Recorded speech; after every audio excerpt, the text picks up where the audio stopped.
WOD Pod. Join me as I sit down with CrossFitters, fitness experts, top coaches, professional athletes and other well-known gym goers to listen to their journey through fitness. After day one of Northern Champs number 3, I sat down with Brett and Mason, the competition owners, to find out how they managed to launch one of the fastest growing functional fitness competitions in the North. And if anyone wants to find out how the September Comp Sixers was born, you'll enjoy listening to this episode. Guys, thanks for joining me on the WOD Pod and providing a pretty good venue. First of all, good work on today. Was that the less chaotic day or the more chaotic day out of the way? I would say the less chaotic day. I think a little bit of fine tuning for today and then ahead of tomorrow, but I think we're a little bit busier. We've got more athletes in tomorrow and we're anticipating more spectators, so I would say it's probably going to be a little bit busier. Busy tomorrow? Yeah, I would say so. Let's get to know you a little bit better. Brett, what do you do outside of Northern Champs? I'm a social housing manager, 9 to 5, and I'm also a CrossFit coach up at CrossFit Jacana. So yeah, that's pretty much me. When he turns up. Chris, what about you? I've got my own affiliate, CrossFit Jacana. It's about 10 minutes away. It's in Durham City Centre. I ran that for 5 years for someone else, and then I've been affiliate owner for 5 years as well. So that's my full-time role. When did you first meet each other? Sounds like a love story. It was I can tell you the exact date and time. No, it was December 2015 when I moved here from the Midlands. Right. To work at a CrossFit gym? No, I moved here. I moved here for an ex-partner. His ex-wife. Oh. Right, okay. But let's not pull at that thread. Yeah. Let's move on. He moved because he loved CrossFit and he wanted to come back from nothing to do with her. I trained at CrossFit Jacana for about a year, wasn't it? And then I went and did my level 1 and then started coaching from there, and I've coached ever since. That was a long time ago though. Yeah, it was. 7 years maybe? 2016. And CrossFit Jacana. Yes. When did you first have the idea to become a CrossFit affiliate? I used to work for social services and I trained at a CrossFit gym, and then the owner was opening another one and asked if I would like to be the head coach, and sort of I jumped at the opportunity. I'd done CrossFit for a couple of years prior to that, maybe about a year to be honest, and found it quite natural that I could do the movements, and it was for me. So then I jumped at the opportunity to work for someone, and then when the business went up for sale, I bought it. So yeah, the rest is history really. Would you say being an affiliate is worth the money? Oh, here we go. All right.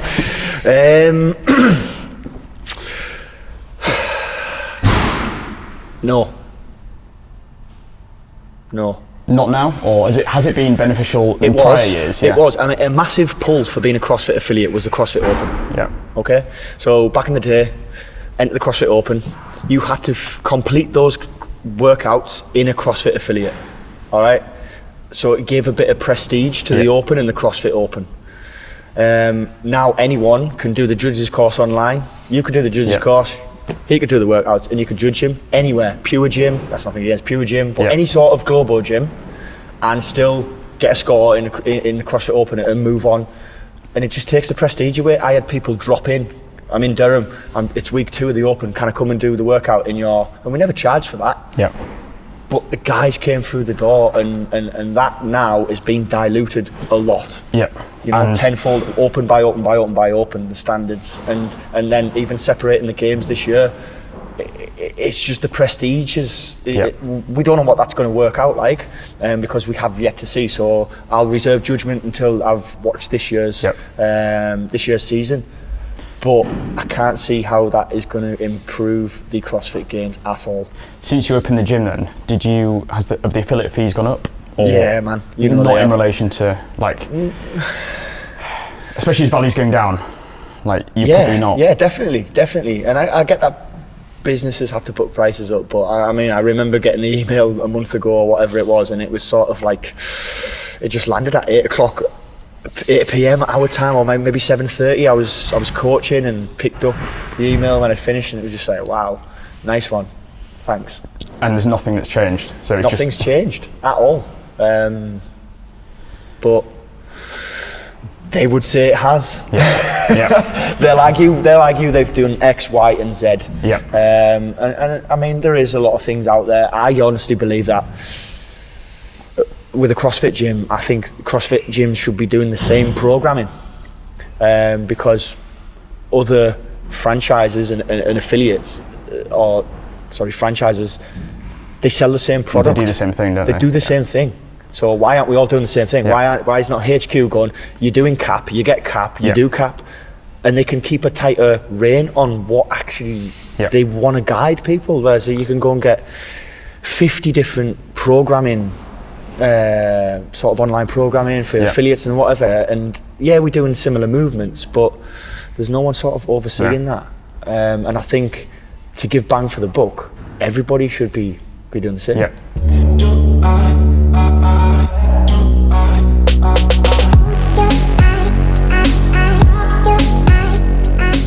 Brett, hardest thing about being a CrossFit coach? The members. Putting up with our members, right? Nah, the members are sound. I think the hardest thing about being a CrossFit coach is it's dealing with that variety of member constantly all the time. You never really know what's going to walk through the door. Yeah. And it's having to adapt on the fly, it's having to change workouts, it's having to change the structure of things, it's having to scale movements back, look at various different movement pattern that people are doing. So I think it comes part and parcel with the job, but I would say that's probably the most difficult thing. So it's not the gym owner? Nah, he's alright, it's not too bad. It's tolerable. That's it. What's the hardest thing about being the gym owner?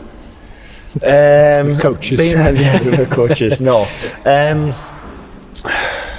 What's the hardest thing about being a gym owner? I don't know. I think people just think that you turn up and you coach, and they see you on a morning because they do the 6:30 class, and they do the 6:30 class and they leave in the morning, and they just think that you've done the same.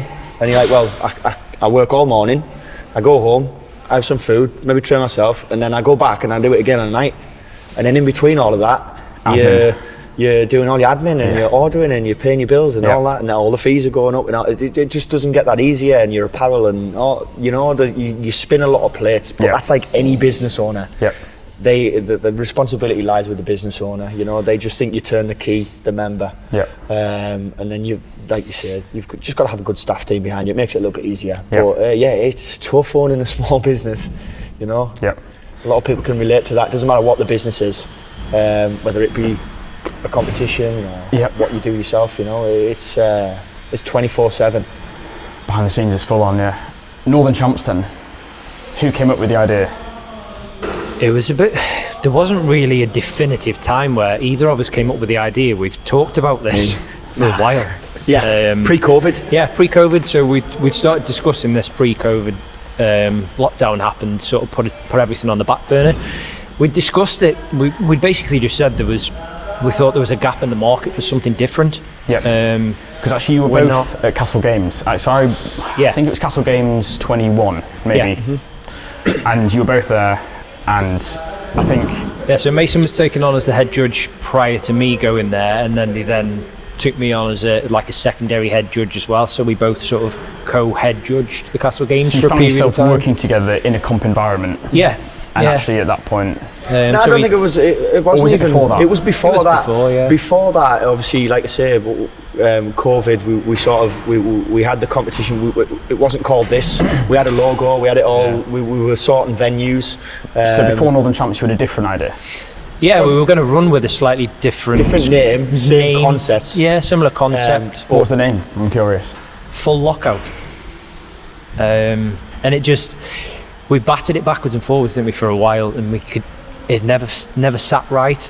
It was one of them. We sort of started to toy with the idea. Then, I suppose, fortunately, lockdown hit for where we are now, because we had a complete rethink and a complete rebrand, and then different venue. Started looking around at different venues out the other side of lockdown, and then here we are. It's good that you kind of spent a lot of time thinking about the name. Because you see a lot of brands that kind of jump straight in and go, name, boom, and they don't reflect or give it enough time. We've had. And actually, Northern Champs.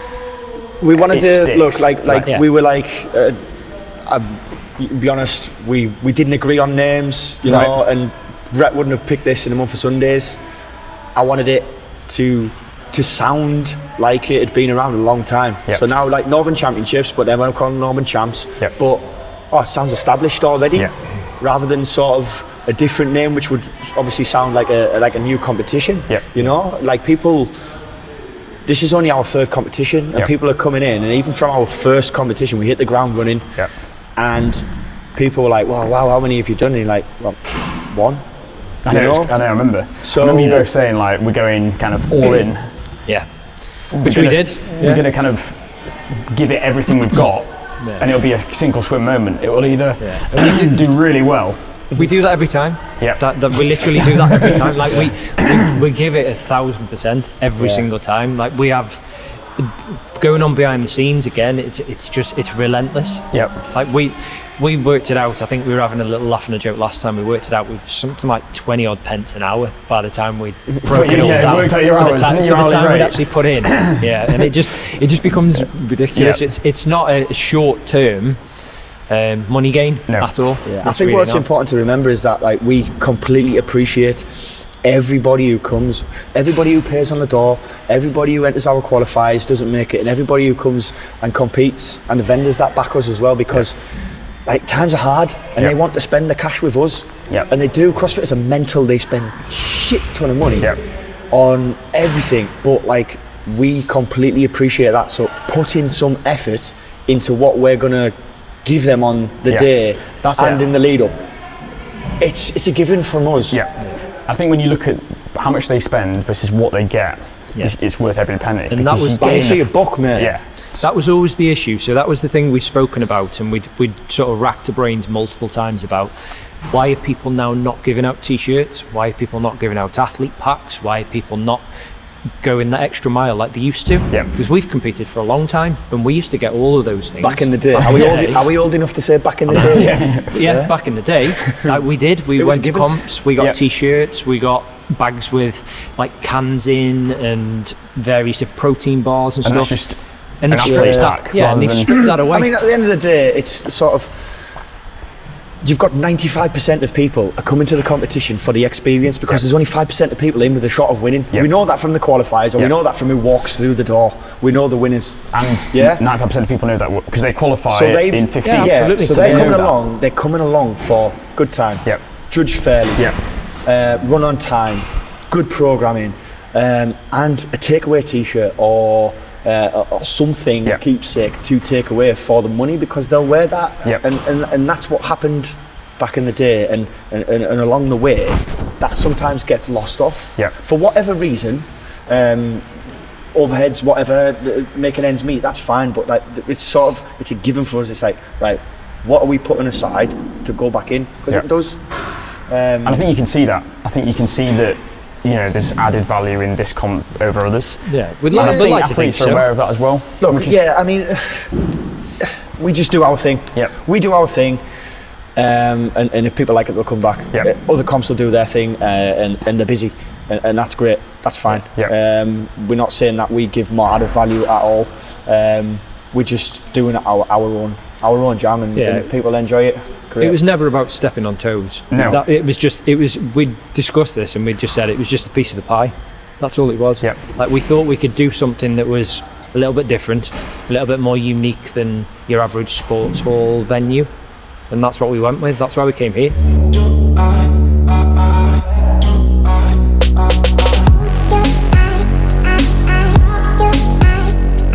After the Northern Champs won, how did you feel like that Sunday night? Do you want an honest opinion? I think we both went, we're never doing that again. That's absolutely ridiculous. I think the first one there was a lot of unknown in the first one. There was a lot of moving and handling kit around, and there was a lot of backwards and forwards. We did stuff completely wrong, to be fair, in the run up to, didn't we? We didn't sleep on the Friday night before the Saturday. So we stayed doing athlete packs we stayed in the gym at 2:30 a.m. Wow. We were stupid. We started moving kit on the Friday morning. So we were going to Middlesbrough to move kit on the Friday morning, and then we were bringing it back here. and by the time we'd mould kit and put it into two, 3 vans, by the time we got back here, we were just exhausted, weren't we? I mean, we did, and we must mention that when we came up, we were pulling the trigger on the comp. Obviously, we worked for the Castle Games, so we went to see Sam and Ash, and we had the chat with them, and they were more supportive than ever. Yep. They were like, fantastic, let's get another good comp in the Northeast. Yep. They gave us tenfold advice on what to do, what not to do. They loaned us the kit for our first competition, so do you know what I mean? Like other competitions helped us, and Glacier Games, Davo always helps us. We've got sort of Almighty Fitness, there's like a good sort of core of affiliates and sort of functional fitness gyms within this area that have helped us. But there's also so many CrossFit gyms around the area that there's enough athletes to do all the comps, because some people will do different level of comps. So it's not about, you're not a direct competitor against another comp. No, definitely not. Yeah. It's just people should kind of look to work together, because that's the community of CrossFit. And I mean, that's what we have found they do. And it's like, can we borrow this? Can we borrow that? Yes, just come pick it up. Let me know when you want it. And that's sort of how business should be, especially when it's small business and everybody needs to help each other. Besides kit then, what was the biggest obstacle in the first Northern Champs? What was your biggest stumbling block? The biggest stumbling block? I think we were naive to think that we could get the kit in with very, very minimal numbers of people. I think, to be perfectly honest. I think just a handful of people. We're very, very fortunate that we've got some very, very loyal friends. Because had it not have been for them, we literally wouldn't have got set up, would we? No, at all. Absolutely. And we even now, like this might look really slick by comparison to the first one, but we've still got those loyal people that keep coming back over and over and over. And it's a testament. It is a testament to the CrossFit community. It's that environment. Yeah, I'm sure every other comp is in exactly the same sort of situation. I mean, I don't know, it must be tough to run a competition if you don't have an affiliate or have a functional fitness gym to fall back on, because the comp wouldn't happen without those people that are willing to help you move the kit and put it up. So your CrossFit gym is affiliated? Yes. Is there a big step to make your comp affiliated? There is a cash injection, and that's about as much. It was £2,000. Yeah. And I don't know if this happens or not, but if I paid £2,000 for to affiliate my competition, I would expect someone from CrossFit to come and watch my competition and go back and give it marks out of 10 and tell whoever's at HQ this is what they're doing. Like, let's have a look at it. Okay, keep an eye on them, and then everyone will raise their game. If someone from CrossFit, and I paid the £2,000, or it could have gone up now, but that's what it was. If that was to happen, yes, because they'd walk through the door and they'd be like, "Hey, these they've got it. We're going to promote these guys, or they're nailing it, or not, or you get advice, and they'll go, and they go, you should be doing that's this." Not. But if they want to throw the money to us and do that, that's fine. But I just think that's where that would spark us and go, let's try and nail this comp and try and get somewhere, another step on the ladder to where all the other massive comps are. And if you had someone come out from CrossFit, they might say, "Look guys, I think you should be doing this," and that advice might be invaluable. So then it's worth the money. Look, I've never affiliated with the competition. Would we in future? Possibly. I don't know if that happens, but I've never seen anybody at any CrossFit affiliate events been overseeing it and so. I mean, maybe someone can stand me corrected if that does happen. In terms of Northern Champs then, we've had individual, we've had pairs, mixed pairs, same-sex pairs. Would there ever be a 3s, 4s? Yeah. Yes. I'm glad you both didn't say different answers. Yeah, definitely. So there's potential. We've talked about the next event and the structure of the next event. It's not been nailed down yet. It's something, to be honest, it's something we see how the current event goes. And then we build off the back of that, really. We've not got this nailed down, but someone said to us, like, there's no mixed sex pairs. So we were having a look and we were like, no, there isn't. So we put mixed sex pairs on and it did really well, you know. I'm always along the lines of I'd always want to put one individual competition on a year. I think individual competitions are getting left behind because of the cash flow that a team's competition brings in. 100%. But there's a group of people out there that just want to lay it all on the line and they want to be totally accountable for their actions. it's a select few, 10%, but then there is a lot of others that love the team environment, and we get that completely. But we will never just go team just to churn the cash in, because it's not about that for me. It's not. I also think there aren't many comps that do threes where it's 2 male, 1 female. And actually, when you look at numbers, the ratio works really well. I also think that's a great ratio. Every in-house comp we have, we do the same. Goes 2 male, 1 female. But there aren't many comps that do that at all. Yeah. And I think that would work pretty well, because the workouts would completely he's change. basically telling us basically what he wants. Your next event needs to be threes. I'm saying 2 male, 3 male. But I said it first. I just think that you've got a couple of... Tom, if that's what you want, it's going to happen. Shuck a bit more cash in. Sponsored by WOD Powders. I completely agree, because like you say, when 10 years we've done competitions in-house and things like that, and we've always ran them like this, slick, lanes out, board numbers, lane cards, scorecards, judges, all that sort of stuff. So it was nothing sort of new that we haven't done for the last 10 years. But you're right on your ratios there. It's sort of 2 to 1. So why not? Let's do it. Your best enter. Yeah, I will. Don't worry. Good. And vendor. I'll be doing everything. Yes.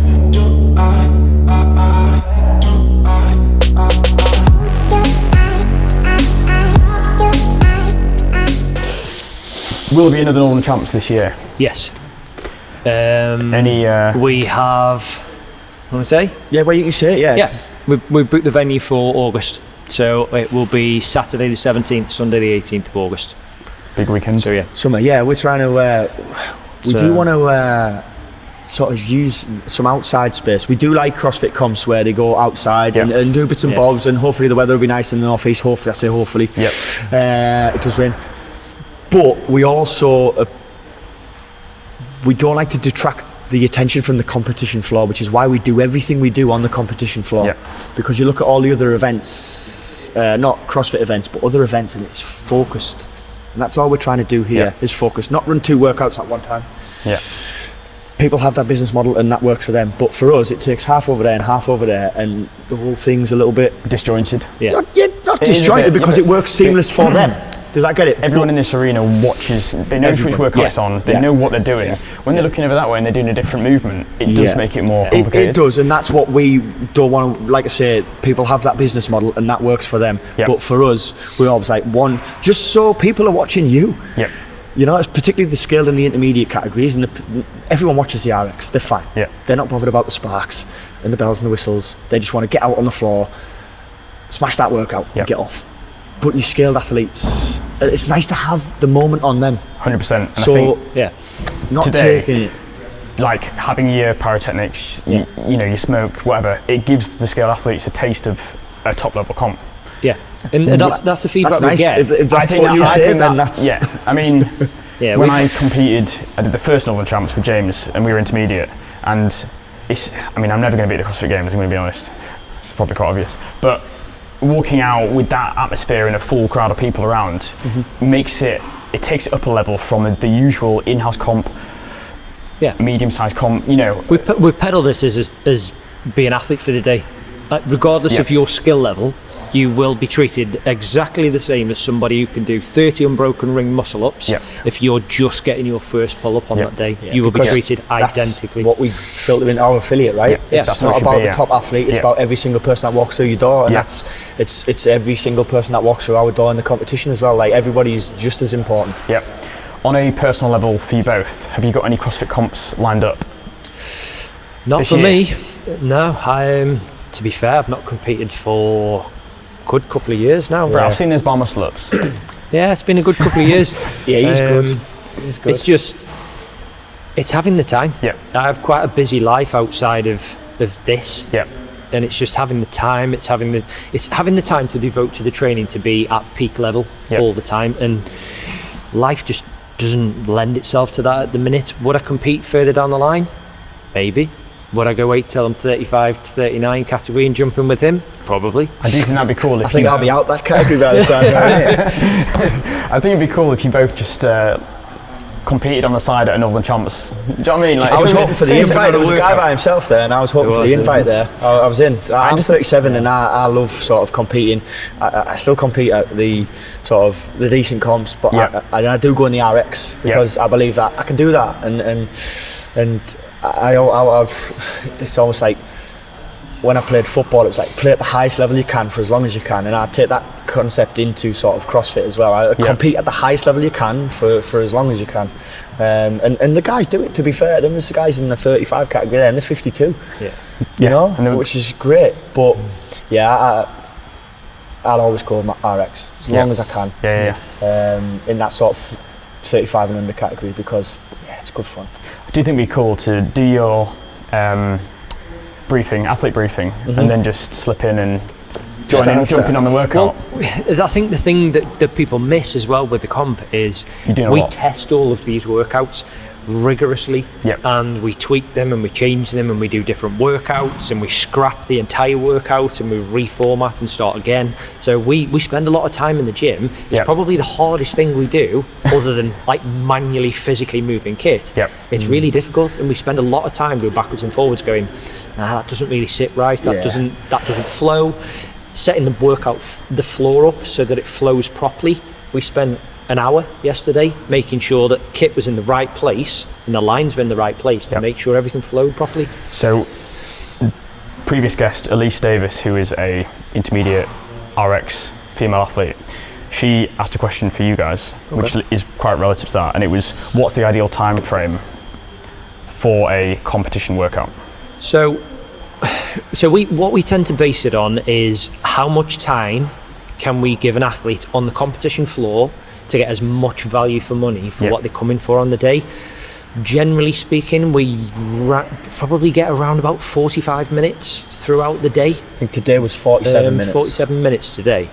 But different time domains, that's the whole point of CrossFit. Is it's that different time domain. Can you do something in a 4-minute window, but can you also prolong your cardiovascular system to work for 15 plus minutes if you need to? So I don't think there's an ideal workout length as such. It's just getting that good quality value time on the floor. The issue is that if you go 20 minutes in a comp for a workout, how long are you waiting to get back on that comp floor? You think about the guys that travel. Some people have been up from 4 o'clock in the morning, or they stayed over last night and they're getting up early and they're coming to an athlete brief. And if you're in the top category, RX or elite, you've turned up here at 7:30, and if you have long workouts in the morning, you're not until 11:30, 12 o'clock, 12:30. So why have you come early? So those people are waiting. So we bang, you're done. You're in, off, gone. Nerves are settled. Okay, everyone's enjoying themselves now, and then we'll heighten the mood. We'll just try and think about what we don't want to do ourselves. We don't want to turn up for a comp and then sit 4 hours till 12 and then compete. Because I might as well have not got up and gone to the brief and just slept in. We've built the whole competition around how we would feel in that scenario. That's how we go back to the same concept every single time of how would we feel if that was us. How would we feel? Would we want to get in, do a 5 to 7 minute workout, get rid of all of those pre-comp nerves if you like, get a little bit warm and then come off? Or would we want to go for a whole long slog of 20 minutes, or like Mason says, be the last one on there 2-3 hours down the line? Not really. So it's get in, get done. But obviously the business of a CrossFit competition is that it sort of lends itself to those time domains you see pop up all the time. And if it is a shorter workout, it tends to be like a shorter workout, but we'll keep you on the comp floor, a little bit of rest, and we'll do another short workout. So you'll sort of see those interval type workouts. I do really like the strength events where there's something before it. It's a primer.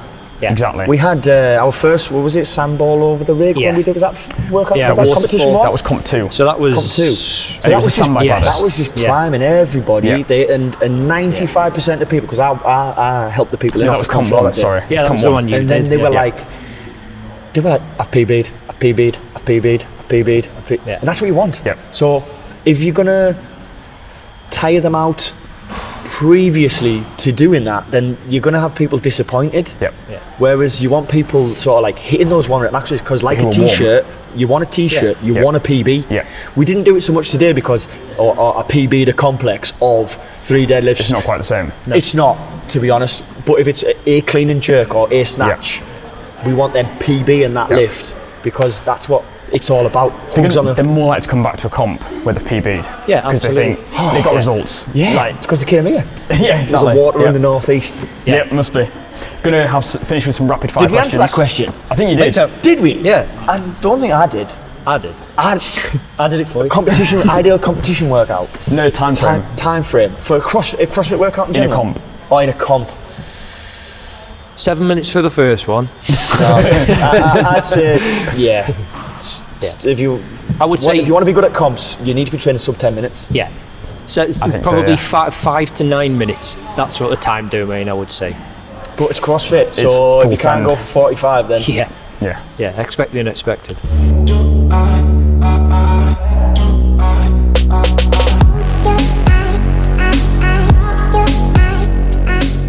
Quick fire questions. Rapid fire questions. Yeah. So do you say it to both of us or just one of us? Brett first. Brett, we go. Favourite exercise in CrossFit? Bar muscle up. What's your standard order at Nando's? It is chicken thighs, medium. With? Macho peas and spicy rice. Too healthy, that is. Favourite brand of CrossFit trainers? Metcons. Mason. Favourite restaurant in Durham? Spaghettata.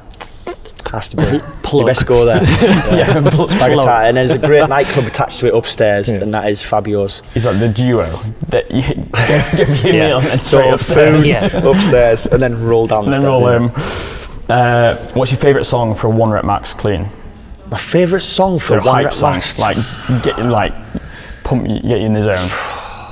Niggas in Paris. Nice. What's your most proud moment as a coach? As a coach, I couldn't pick one.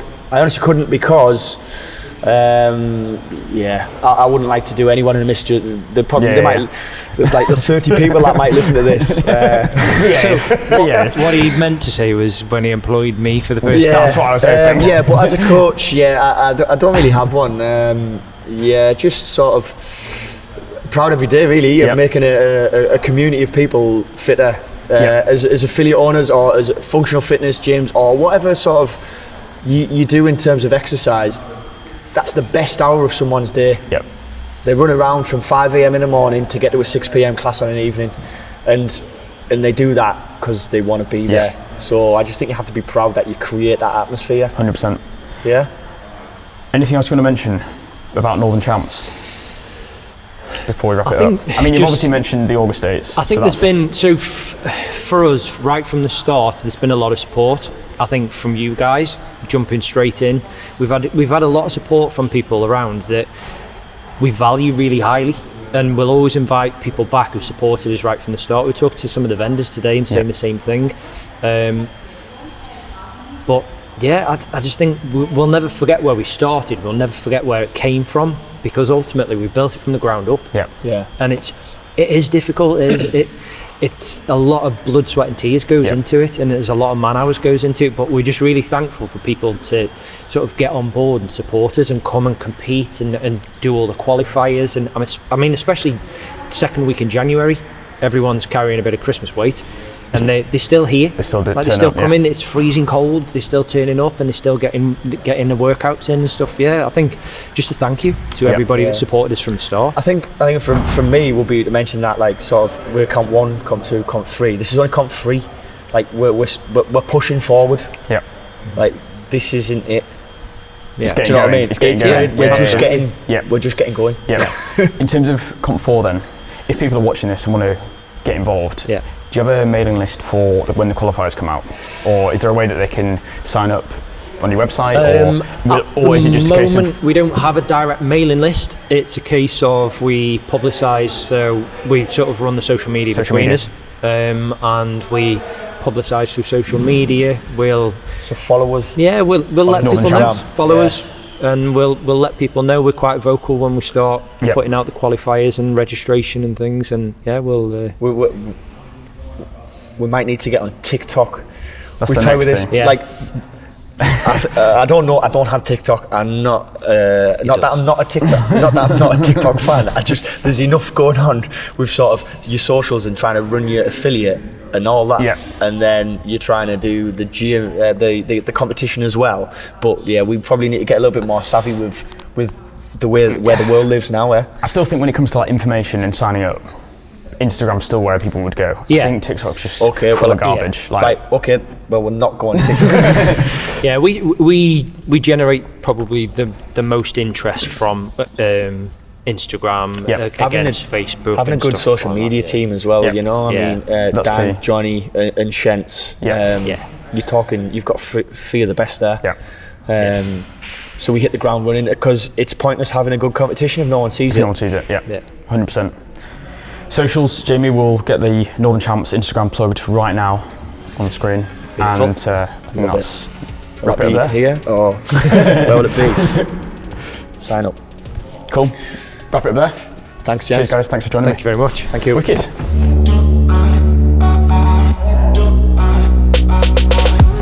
I hope you enjoyed that episode, and a huge thank you for listening. Make sure you're following the pod on Instagram at the.wod.pod, our Twitter at @the_wod_pod. The podcast is sponsored by WOD Powders. That's at WOD Powders on Instagram. Please show some support to the pod by either sharing this episode with a mate or buying some supplements from wodpowders.co.uk. See you guys next week.